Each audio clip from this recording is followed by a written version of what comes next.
It started with the kind of silence that doesn't belong in love. The kind that crawls across a dinner table and settles heavy in the air, pressing down until you can hear the faint clink of cutlery like a gun being cocked.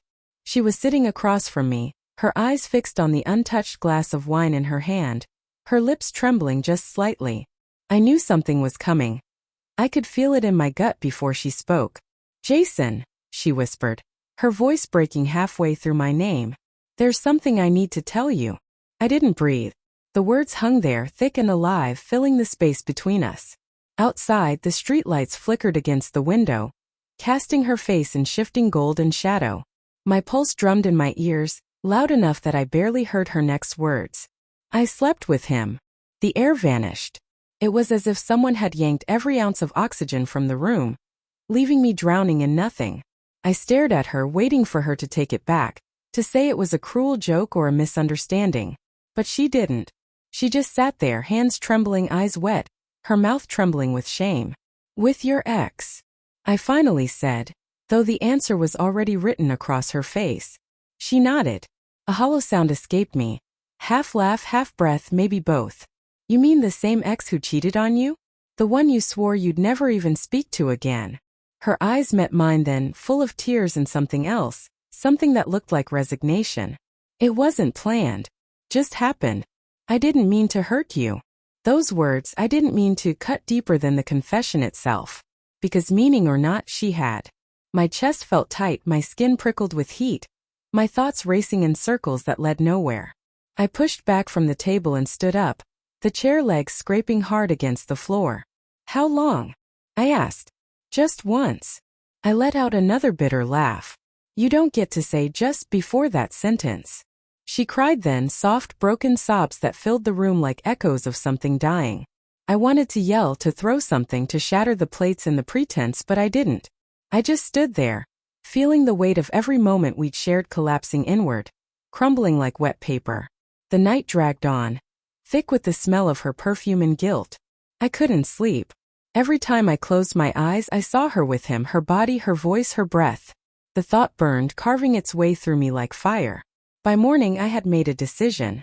Not out of rage, but out of something quieter, something colder.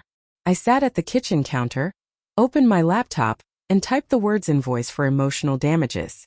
It started as a joke, a twisted way to process the pain. But as I typed, it took form.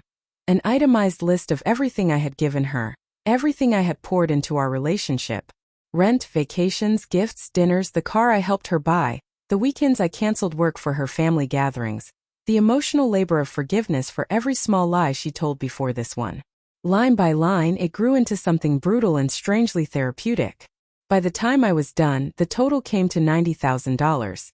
I attached it to an email and wrote one line beneath it, "Payment due upon honesty." Then I hit send. She called me within minutes. "Jason, what is this?" "It's what I spent loving you," I said, my tone calm, almost eerily so. "You broke it. You pay for it." "That's insane," she whispered. "You can't put a price on love." "You already did," I said. $90,000. For a long moment, neither of us spoke. The silence was no longer heavy. It was sharp, precise, cutting between us. She tried to reason with me over the next few days, tried to soften the edges with apologies and explanations. "It was a mistake," she said. "It didn't mean anything." But meaning wasn't the point. It wasn't about lust or loneliness or nostalgia. It was about the trust she'd destroyed, the fragile thread that held everything together. And then something unexpected happened. She wired the money. All of it. Every cent. When the notification popped up on my phone, I just stared at it. For a moment, I didn't know whether to laugh or cry.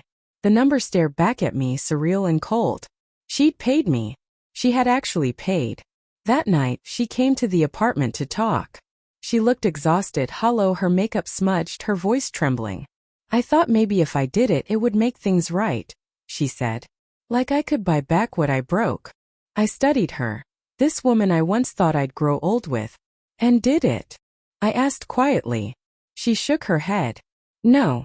It just made it worse." Her honesty pierced deeper than her betrayal had. Because for the first time I realized she wasn't trying to save us anymore. She was accepting the wreckage. And maybe in some dark corner of my heart I was too. We stood in silence for a long time. I thought about all the years we'd spent together, the memories that now felt counterfeit. Love had once been our currency, pure and unmeasured. Now it was a ledger of debts and repayments, of wrongs too heavy to erase. When she left, she didn't take anything with her. Not even her keys. The sound of the door closing was soft, final. Weeks passed. I deleted the invoice file eventually, but the bitterness lingered like a shadow that wouldn't fade. I tried to date again to move on, but every time someone laughed, every time someone said they cared, I felt a hollow echo where trust used to live. One night, months later, I got a letter in the mail. It was from her. No return address. Inside was a single piece of paper, my invoice folded neatly. And across the bottom, she had written in small, careful handwriting, "Some debts can't be repaid, but I'll spend the rest of my life trying." I sat there for a long time staring at the words. There was no anger left in me, no satisfaction. Just the faint ache of something once beautiful that had broken beyond repair. I never wrote her back. But sometimes when I think about her, I still see that dinner table, the glass of untouched wine, and the way her voice cracked when she said she didn't mean to hurt me. Maybe she didn't. But meaning doesn't matter when the damage is done. And love is always the most expensive thing we'll ever pay for.